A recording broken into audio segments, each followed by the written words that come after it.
안녕하세요. 오늘도 사연살롱을 찾아주셔서 감사합니다. 저는 올해 33살이 된 돌싱이에요. 저에겐 남들에겐 차마 말하지 못한 후회스러운 과거가 있는데요. 어디에다 마음 놓고 말할 곳이 없어서 이렇게 사연을 보내게 되었어요. 저는 결혼하기 전까지 백화점 명품 G 브랜드 매장에서 일을 했어요. 백화점 명품관에 있다 보니 자연스레 눈만 높아져서 많지도 않은 월급에 할부로 명품을 구입하곤 했죠. 그러던 중에 남편을 만나게 되었어요. 당시 남편은 저희 백화점에서 손 크기로 유명한 고객이었어요. 저희 매장도 자주 왔었는데 나이도 많지 않은 사람이 씀씀이가 아주 컸죠. 그런 모습이 어린 저희 눈에는 매력적으로 다가왔어요. 그러던 어느 날 퇴근길에 우연히 차를 끌고 주차장을 나가는 남편과 마주치게 되었죠. 남편은 제게 어디까지 가냐고 묻더니 태워주겠다고 하더군요. 남편의 그런 호의가 싫지 않았던 저는 차에 덥석 올라탔어요. 남편 차가 벤츠였거든요. 차에 대해 잘은 모르지만 딱 봐도 좋은 차 같더라고요. 그때까지만 해도 저는 내가 언제 또 벤츠를 타보겠어 하는 생각이었죠. 촌스럽게 내부를 살피며 감탄하다가 민망하게도 남편과 눈이 마주친 거예요. 쥐구멍에라도 숨고 싶은 심정이었는데 남편은 이런 제 반응이 싫지 않았나 봐요. 어깨에 힘이 꽤 들어가 보이더라고요. 일종의 우월감 같은 걸 느낀 모양이었죠. 원래 비싼 거 좋아하는 사람들은 남들이 부러워하는 시선을 즐기는 그런 심리가 있거든요. 매장에서 그런 손님들을 하도 많이 봐서 단번에 알아챌 수 있었어요. 그때였어요. 이름이 선미씨 맞죠? 남편이 제 이름을 기억하고 있더라고요. 유니폼에 달린 이름표를 보고 기억해 두었던 모양이었어요. 선미씨는 몇 살이에요? 아, 여자한테 나이 묻는 거 실례인가? 남편은 멋쩍게 웃으며 묻길래 실례될 게 뭐 있냐며 27살이라고 대답해 주었어요. 그 질문을 시작으로 남편과 저는 서로 호구조사에 가까운 질문을 주고받았죠. 그렇게 알게 된 정보에 따르면 남편은 일남 1녀중 장남으로 40평대 아파트에서 혼자 살고 있었어요. 20여 명 이상의 직원을 데리고 있는 제조업체 사장님이기도 했고요. 나이는 저보다 6살이 많은 33살이더라고요. 젊은 나이에 꽤 성공한 남자였죠. 저는 남편 덕분에 편하게 집까지 왔고 남편은 매장에서 또 보자며 손을 흔들며 유쾌하게 돌아갔어요. 그런데 그 뒤로 남편에 대한 생각이 머릿속에서 떠나지 않는 거 있죠. 제가 연애를 너무 안 해서 상대의 단순한 호의에 너무 의미를 부여하는 건지 아니면 성공한 남자에게 마음이 끌려서 그러는 건지 잘 모르겠더라고요. 그렇게 제 짝사랑은 시작됐어요. 솔직히 돈이든 능력이든 없는 것보다 있는 게 더 좋잖아요. 된장녀라고 욕해도 할 수 없었어요. 저는 남편의 능력과 여유 있는 모습이 너무 좋았으니까요. 그러던 어느 날이었어요. 매니저 언니가 농담처럼 아까운 나이 다 가는데 왜 연애를 안 하냐고 묻더라고요. 저는 그 말에 웃기만 했는데 언제 왔는지 남편이 옆에서 그 얘기를 듣고 있었어요. 죄 지은 것도 아닌데 전 얼굴이 붉어졌고 얼굴이 홍당무처럼 달아올랐어요. 남편은 매장을 둘러보다 여자 반지갑을 하나 사갔어요. 그 지갑이 훗날 제가 남편에게 받은 첫 선물이 되었죠. 남편이 그러는데 저를 집까지 데려다주기 전부터 이미 저를 마음에 담고 있었다고 하더군요. 그래서 제 이름도 기억하고 있었다고요. 저에 대해 알고 싶은 게 많았다나요? 그러면서 그때 골랐던 지갑을 저에게 어떻게 줘야 하나 엄청 고민을 했다고 수줍게 웃었어요. 그 모습이 제 기억 속에 오래 남아서 저희는 사귀게 되었죠. 백화점 큰손인 남편과 제가 사귄다는 사실이 알려지자 백화점 내에서는 저를 마치 사모님 보는 듯 했어요. 저도 그런 대우가 싫지 않았어요. 불과 몇 달 전까지만 해도 상상도 못할 일이었으니까요. 소위 잘 나가는 남자친구가 생기니 제 일도 제 일상도 많은 것이 달라졌어요. 고급스러운 레스토랑에서 데이트를 했고 난생 처음 고가의 명품 선물도 받았죠. 이쯤 되니 왜 어른들이 여자 팔자가 뒤움박 팔자라고 했는지 조금은 알 것 같더라고요. 이후로 저는 남편과 1년 넘게 달콤한 연애를 이어갔어요. 그리고 저의 28번째 생일을 앞두고 남편은 제게 프로포즈를 했죠. 저로서는 거절할 이유가 없었어요. 너무도 간절히 바랬던 일이니까요. 저희는 그렇게 결혼을 하게 되었어요. 결혼을 하고 신혼 1년 동안은 정말 더할 나위 없이 행복했어요. 남편은 저까지 힘들게 일할 것 없다며 일 그만두고 쉬면서 그동안 못했던 것들을 실컷 하라고 신용카드를 주었죠. 제 친구들은 모두 저를 부러워했고요. 하지만 남편과의 결혼 생활이 행복했던 것만은 아니에요. 남편에게는 저를 눈엣 가시로 생각하는 가족이 있었거든요. 바로 시어머니와 시누이였죠. 두 사람은 저를 처음 보던 순간부터 탐탁지 않아 했어요. 마치 자신들의 소중한 보석상자를 노리는 도둑년처럼 보곤 했거든요. 다행히 남편이 저 아니면 안 된다고 강하게 밀어붙이는 바람에 결혼을 할 수 있었지만 이후로도 두 사람의 괴롭힘은 끝나지 않았어요. 남편이 없을 때만 골라 제게 정신적 폭행을 행사했죠. 저는 결혼하기 전까지 엄마와 단 둘이 살았어요. 아빠는 어릴 때 지병으로 돌아가셨고 동생은 제가 고등학교 때 오토바이 사고로 세상을 떠났어요. 남편과 아들을 연달아 잃은 엄마와 저는 서로에게 의지하며 힘들게 생활을 해왔어요. 일찌감치 철이 들었던 저는 엄마가 저 때문에 고생하는 게 싫어서 대학도 포기하고 고등학교를 졸업하자마자 일을 시작했죠. 시어머니와 시누이가 자주 공격하는 지점도 바로 이 부분이었죠. 요즘에도 대학 안 나온 애가 있니? 아무리 집이 가난해도 그렇지 네 엄마는 어떻게 딸 자식을 대학도 안 보냈다니? 빚을 내서라도 지혜 공부는 시키고 싶은 게 부모 마음인데 네 엄마도 참 어지간하다. 나는 내 아들 짝으로 고절 며느리가 들어올 줄은 꿈에도 몰랐다. 너 때문에 창피해서 고개를 들 수가 없어. 아, 불쌍한 내 아들. 어쩌다 저런 걸 만났나 몰라.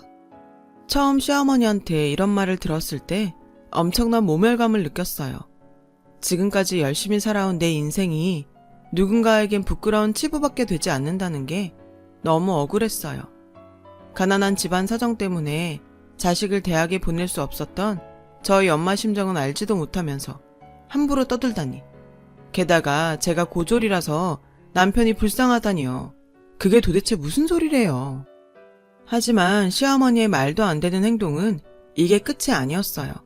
하루는 저를 찾아와 격 떨어지지 않게 지금이라도 사이버 대학 졸업장이라도 하나 따오라고 하더라고요. 기가 막혀서 말도 안 나왔어요. 저도 사람인지라 그런 말까지 듣고 보니 자존감이 바닥을 치게 되었죠. 그 후로 저는 시어머니에 대한 공포증 같은 게 생겼어요. 싫다는 감정을 넘어서 제게 수치심을 유발하는 존재였기에 두려움의 대상이 되어버린 거죠. 남편에게는 차마 말하지 못했지만 되도록 안 보고 살고 싶었어요.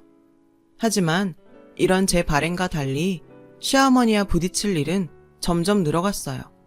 미혼인 시누이 때문이었어요. 시누이는 제 남편만큼이나 씀씀이가 컸는데요.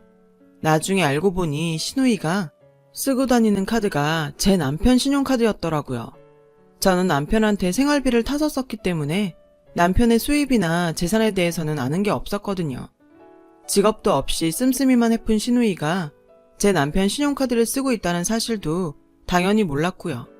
사업하는 오빠가 여동생한테 신용카드 하나 만들어준 게 뭐 그리 예민하게 굴 일이냐고 생각할 수도 있겠지만 그것도 정도의 나름이겠죠. 빤빤히 놀면서 지가 페리스 힐튼이나 되는 것 마냥 카드를 긁어대는데 얄밉기도 하고 겁도 나더라고요. 도저히 그냥 넘어갈 수가 없었어요. 그래서 하루는 남편한테 물어봤어요. 자기야, 아가씨한테 준 카드 말이야. 카드 대금이 얼마 정도 나와? 그러자 남편은 대수롭지 않게 말했어요. 글쎄, 통장에서 알아서 나간 거니까 따로 확인을 안 해봤는데? 그건 왜? 아가씨가 일 안 하는 게 자기가 준 카드 때문인 것 같아서 돈 걱정 없으니 일도 안 하는 거 아니겠어? 원래 학교 다닐 때부터 뭐 하나 진득하게 못하던 애야. 내가 카드 줘서 그런 게 아니야. 남편은 제 의도를 아는지 모르는지 카드 회수를 할 생각은 없어 보였어요. 저는 속이 타서 그럼 한도라도 조금 줄이자. 나한테 줬던 신용카드도 더 아껴 잘 살자고 그렇게 없앴잖아. 그런데 이건 말도 안 되는 일이지. 한도를 줄이고 일주일 뒤 신우이가 카드 한도 줄인 걸 알고는 집으로 다짜고짜 찾아와 소란을 피우지 뭐예요. 언니가 그런 거지. 왜 갑자기 카드에서 한도 초과가 떠? 한도를 줄였다고 해도 500만 원이에요. 500만 원도 큰 돈이라고요. 아가씨가 직장을 다녀봐야 돈 버는 게 어렵다는 걸 알 텐데요. 뭐야? 지금 누구 가르쳐? 언니가 착각하는 모양인데 언닌 그저 서류상 가족일 뿐이지만 난 우리 오빠 친동생이야. 우리 오빠도 뭐라고 안 하는데 언니가 뭔데 나한테 큰 돈이니 돈 버는 게 어렵다니니 떠들어? 자기도 우리 오빠 돈 펑펑 쓰면서. 지금 뭐라고 했어요? 솔직히 말해봐. 언니 우리 오빠 돈 보고 결혼했지? 그러니까 시집 오자마자 직장도 때려치운 거고. 설마 우리 오빠 돈 친정에 빼돌리거나 그러는 건 아니지? 신우이의 말을 듣는데 손이 부들부들 떨렸어요. 뺨이라도 한 대 갈기고 싶은 걸 꾹 참았죠. 신우이는 참고 있는 저를 보며 팔짱까지 끼고 의기양양하게 말하더군요. 아무튼 당장 한도 원래대로 해놔요. 안 그럼 나도 가만히 있지 않을 테니까. 저는 이참에 신우이 콧대를 꺾어야겠다 생각했어요. 그래서 저도 똑같이 팔짱을 끼고 이렇게 말했죠. 가만 안 있으면 어쩔 건데요. 서류상 가족이요. 아가씨는 결혼을 안 해서 모르겠지만 우리나라에선 서류가 제일 중요해요. 아가씨 오빠한테는 아가씨보다 제가 가까운 가족이라고요. 다시 한번 위아래 모르고 행동하면 그 카드마저도 내가 잘라버릴 테니 조심해요. 신우이는 발악을 하다가 오빠랑 엄마한테 이르겠다며 나가버렸어요. 저도 며느리인지라 시부모님이 뭐라고 하실까 살짝 걱정은 됐지만 제가 한 행동과 말들이 결코 억지가 아니었기에 뭐라고 하셔도 어쩔 수 없다고 생각했어요. 그렇게 걱정한 것도 잠시 의외로 신우이와 시댁은 잠잠했어요. 남편도 아무 말 없었고요. 제가 한번 넌지시 물어볼 수도 있지만 괜히 모르고 있는데 불편한 이야기를 하는 것도 좀 꺼려져서 이 일은 그대로 지나가게 두었어요. 사실 남편이 아무 내색도 하지 않았지만 요즘 들어 안색이 예전 같지 않았거든요. 사업 때문인지 퇴근도 늦어지고 늦은 밤 술에 취해 들어오는 날도 많아져 걱정이 이만저만이 아니었기에 괜한 이야기는 안 하는 게 맞겠다 생각했어요. 저는 남편의 사업이 다시 예전처럼 잘 풀리기를 바라며 씀씀이를 줄여 생활했죠. 그러던 중 저희 친정엄마 생신이 돌아왔어요. 이번 생신은 엄마의 회갑이었죠. 저희 엄마는 아버지와 남동생을 잃고 심한 우울증을 앓으셨고 그러면서도 남겨진 저를 위해 고된 식당 일과 부업 일을 하셔서 저는 항상 그런 엄마에게 안쓰러운 마음이 있었어요. 그래서 저는 회갑 때 아껴두었던 퇴직금 중 1,000만 원을 엄마 선물로 준비했어요. 전에 신우이가 했던 말도 걸리고 남편 사업도 예전 같지 않으니 저희 엄마 생신은 제가 챙겨야겠다고 생각했거든요. 그런데 엄마는 이미 남편한테 용돈과 명품 가방을 받았다며 사양하시더라고요. 사업하는 남편이랑 사는 여자는 항상 비상금을 가지고 있어야 하니 잘 뒀다가 급할 때 쓰라고 하시면서요. 저는 그날 집에 돌아가기 전에 오랜만에 일했던 백화점 매장에 갔어요. 힘든데도 장모까지 챙기는 남편을 위해 뭐라도 하고 싶었거든요. 어머, 우리 사모님 놀러왔어? 매장의 매니저 언니는 저를 보며 반갑게 맞이해 주었어요. 저는 어색하게 웃으며 남편한테 선물할 것 좀 골라달라고 부탁을 했어요. 워낙에 갖고 있는 게 많으시니 추천할 게 마땅치 않네. 사모님은 뭐가 좋을 것 같아? 남편 취향은 자기가 더 잘 알잖아. 그때 알았어요. 제가 남편에게 받기만 했지 정작 저는 남편에 대해 모르는 게 많다는 걸요. 결국 저는 아무것도 사지 못하고 집으로 돌아왔어요. 어차피 친정 엄마한테 주려고 생각한 돈이었으니 남편한테 그 돈을 주자고 생각했죠. 비록 그 사람한테는 얼마 되지 않을 돈이겠지만 이렇게라도 고마운 마음을 전달하고 싶었어요. 돈 봉투를 받은 남편은 너무나 깜짝 놀라했고 정말 생각도 못했다며 기뻐했어요. 그 모습을 보니 저도 기분이 좋더라고요. 그리고 그게 실수였다는 건 나중에 알게 되었죠. 남편의 사업은 좀처럼 풀리지 않았고 급기야 남편이 애장한 명품들을 처분해 돈을 마련해야 하는 일까지 생겼어요. 급한 불은 그걸로 끌 수 있었는데 재정적 위기는 또다시 현실로 다가왔죠. 그때였어요. 남편이 저에게 지난번처럼 숨겨놓은 돈이 없냐고 묻더라고요.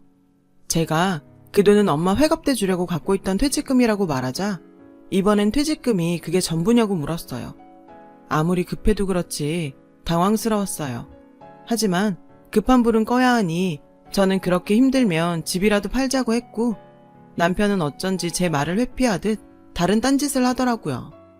그 순간 저는 시누이가 가지고 있는 남편 카드가 생각났고 당장 쓸데없는 지출은 막아야 하니 시누이 카드부터 정지시키자고 말했어요. 그러자 남편은 그런 건 별로 급하지 않다더군요. 저는 이해가 가지 않았어요. 소리를 크게 높여 싸우진 않았지만 남편과 저는 그 일이 있고부터 조금 냉랭해졌어요. 그리고 우려한 것처럼 다음 달부터는 생활비도 가져오지 못하는 상황이 되었어요. 그때도 남편은 집이나 차를 팔 생각은 하지 않더라고요. 저는 이대로는 어차피 생활이 어려우니 남편 몰래 부동산에 집을 내놓을 결심을 하고는 부동산에 가서 저희 집 주소를 말했어요. 그리고 그 순간 창피한 말을 듣게 되었죠. 결혼 전 분명 자가라고 했던 아파트는 남편 명의의 것이 아니더라고요. 남편은 확정일자를 받아놓은 전세 세입자일 뿐이었어요. 그것도 곧 계약 만기가 도래한다고 하더라고요. 저는 얼굴이 화끈화끈해져서 집에 돌아왔어요. 남편에게 전화를 걸어 부동산에서 들은 이야기를 했어요. 그런데 남편은 적반하장으로 자기한테 말도 안 하고 부동산에 갔냐며 도리어 화를 내더라고요. 저는 집이 이러니 남편의 차도 의심이 갔어요. 하지만 차에 대한 서류는 집에 아무것도 없었고 남편이 매일 끌고 다니니 자동차야말로 어디다 확인할 방법이 없더라고요.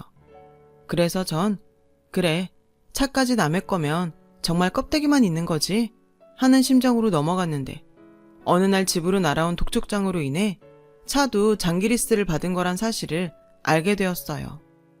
저는 이대로는 안 되겠다 싶어 남편과 대책을 세워야겠다고 생각했어요. 그런데 이 남자가 황당하게도 명품 가방이 든 쇼핑백을 5개나 들고 아주 기분 좋게 집에 들어오지 뭐해요. 저에게 그동안 미안했다며 명품 가방을 하나 주고 시누이의 어머니 거라면 늘어놓는데 어쩐지 불안했어요. 그래서 저는 무슨 돈이 있어서 이 비싼 걸 사왔냐고 따져 물었죠. 남편은 이제 다 해결됐다고 말하더군요. 저는 돈이 어디서 났는지 꼬치꼬치 캐물었어요. 그렇게 알게 된 돈의 출처는 어이없게도 저희 친정엄마였어요. 엄마는 동생이 사고로 세상을 떠나고 받은 보험금을 차마 쓰지 못하고 계셨거든요. 저도 그 마음을 알기에 제가 결혼할 때도 엄마 돈은 하나도 필요 없다고 말했는데 이 인간이 그걸 어떻게 알았나 가슴이 먹먹해지더라고요. 당신, 그 돈이 어떤 돈인지 알아? 당신은 얼굴도 모르는 내 동생 목숨값이야. 어떻게 염치 없게 그 돈으로 이딴 가방들을 사와? 당신이 사람이니? 내가 만약에 아가씨 죽어서 나온 보험금으로 이렇게 기분 내고 있으면 당신은 좋아? 저는 악에 받쳐서 남편에게 소리를 질렀어요. 남편은 별것도 아닌 걸로 예민하게 군다고 저를 자극했고 자긴 달라고 하지 않았는데 장모님이 먼저 힘들면 쓰라고 줬다고 하더군요. 저는 더는 이 인간의 말을 믿을 수가 없었어요. 그래서 짐을 싸 친정으로 갔고 친정엄마는 저에게 자기가 준 돈이 맞다며 미리 얘기하지 못해 미안하다고 했어요. 엄마, 평소에도 그 돈 생각만 하면 창석이 생각나서 힘들다고 했잖아. 근데 그걸 왜 그 사람을 줘? 친정엄마는 선뜻 말을 하지 못했어요. 그래도 전 들어야 했기에 끝까지 물었고 엄마는 힘들게 말했어요. 네 친구 혜정이 있잖니. 지난주에 우연히 동네에서 걔를 봤어. 근데 혜정이 걔가 요즘 네 남편 사업이 많이 힘드냐고 물어보는 거야.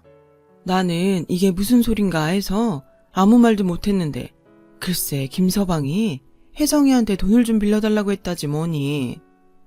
저는 친정엄마의 말을 듣고 충격에 휩싸였어요.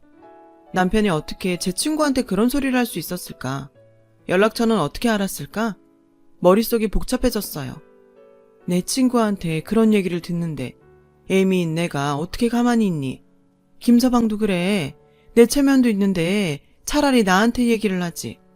그래서 내가 눈 딱 감고 줬다. 설마 그 돈 다 준 건 아니지? 동생 앞으로 나온 돈은 무려 5억이란 큰 돈이었고 저는 그 돈을 다 줬을까봐 겁이 덜컥 났어요. 그런데 엄마는 고개를 끄덕이시더군요.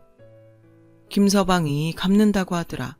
내가 가족끼리 괜찮다고 했는데 자기가 꼭 갚겠다고 차용증까지 써주더라고.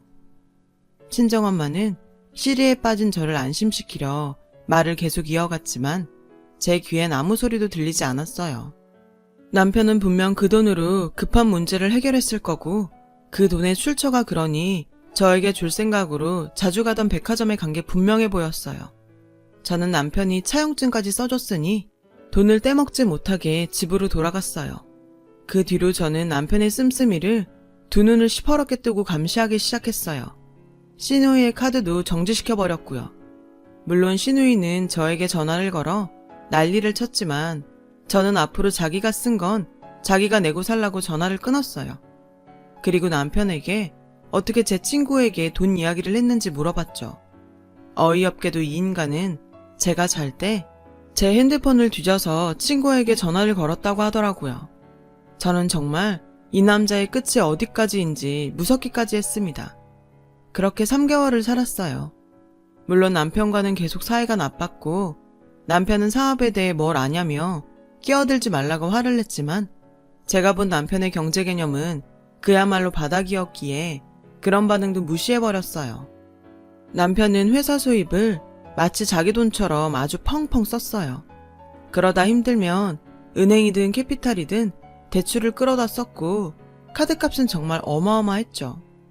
이미 1금융, 2금융, 4금융까지 돌려쓸 수 있는 건 이미 다 썼더라고요. 그중엔 시누이 카드값도 있었어요. 저는 더는 참을 수 없었어요. 그래서 남편의 사업에 그리고 남편의 재정관리에 개입하기 시작했고 남편은 그런 저에게 창피하다며 이혼을 요구하더군요. 저는 저희 친정엄마 돈을 다 갚으면 이혼해주겠다고 말했어요. 그리고는 매일같이 남편 회사에 출근 도장을 찍었어요. 그날도 남편 회사에서 업체별 수금 현황을 살피고 있는데 시어머니와 시누이가 제게 따지러 회사로 왔더군요. 그것도 제 동생 보험금으로 산 명품 가방을 사이좋게 메고서 말이죠. 얘, 네가 왜 내 아들 회사에 있니? 그깟 5억 가지고 사장 흉내라도 내려고 그러니? 돈은 돈이고 이혼은 이혼이야. 당장 이혼해. 치사하면 어머님이 5억 주시던가요. 아, 5억이 넘네요. 어머님 아들이 저 몰래 제 친구들한테도 돈 빌린 거 아세요? 그것도 같이 주세요. 내가 어머님 아들 때문에 창피해서 친구도 못 봐요. 저와 시어머니는 팽팽하게 맞섰어요. 그러자 그 옆에서 시누이가 깐족거리며 이제야 본색 나오네. 거지도 아니고. 비아냥거리지 뭐예요. 지는 벌 능력도 없는 게 네가 들고 있는 그 가방 무슨 돈으로 산 건지 알긴 아니? 그 가방 내 동생 보험금으로 네 오빠가 사온 거야. 알고서 말해. 거지는 누가 거진데? 라며 대받아 쳐주었어요. 그러자 시어머니는 분에 못 이겨 저희 머리채를 잡았고 순식간에 아수라장이 되자 겁에 질린 직원이 경찰에 신고를 했어요. 경찰이 오고 곧 소식을 들은 남편도 회사에 도착해 경찰에게 난동을 부린 사람이 가족이니 괜찮다고 말했어요. 하지만 경찰은 신고가 들어왔기 때문에 그럴 수 없다며 시어머니와 시누이를 연행해 갔죠. 나중에 저도 조사를 받으러 갔지만 그들의 잘못이 명명백백했어요. 그렇게 악몽 같은 1년이 흘렀어요. 남편도 그렇고 시댁 가족들도 제가 순순하게 물러날 것 같지 않으니 뭘 팔았는지 어디서 사채빚을 끌어왔는지 제게 5억을 갚더군요. 물론 친구에게 빌렸다는 1,000만 원도 같이요. 저는 돈 받고 깔끔하게 이혼해줬습니다. 그 뒤 남편의 회사 여직원을 우연히 만난 적이 있었는데 남편의 사업은 얼마 못 가 부도가 났다고 하더군요. 저는 신용과 신뢰는 없고 빚만 잔뜩 있는 사장이 얼마나 버틸 수 있을까 했던 터라 당연한 결과라고 생각했어요. 이혼 후 저는 친정엄마와 함께 살고 있어요. 그리고 전에 함께 일했던 매장의 매니저와 명품 직구 사업을 시작했어요. 매장에서 일하며 알게 된 해외 인맥으로 소소하게 시작한 사업이 이젠 제법 규모가 커져서 눈코 뜰 새 없이 돈 버는 재미에 살고 있죠. 잠깐이었지만 남이 벌어다 준 돈을 쓰다 제 손으로 돈을 벌다 보니 보람도 있고 제 손으로 저희 엄마 호응까지 시켜드리니 이게 정말 행복이구나 깨닫는 요즘입니다. 친정엄마는 제가 혼자인 게 속상하다며 남편 얘기를 꺼내곤 하는데요. 저는 그럴 때마다 오히려 그런 사람들과 인연을 끊게 돼서 잘된 거라고 말해요. 돈은 벌면 되지만 사람은 고칠 수 없으니까요. 지금 생각해도 그때 제가 제 행복을 남편에게 맡겼던 걸 뼈저리게 후회하고 있어요. 부디 다른 사람들은 저와 같은 후회가 있지 않길 바라며 제 이야기를 마칩니다. 지금까지 제 사연 들어주셔서 감사합니다. 여러분, 사연 댓글에 응원과 현명한 조언 부탁드려요. 좋아요와 구독은 저에게 큰 힘이 됩니다. 오늘도 좋은 일 가득하세요.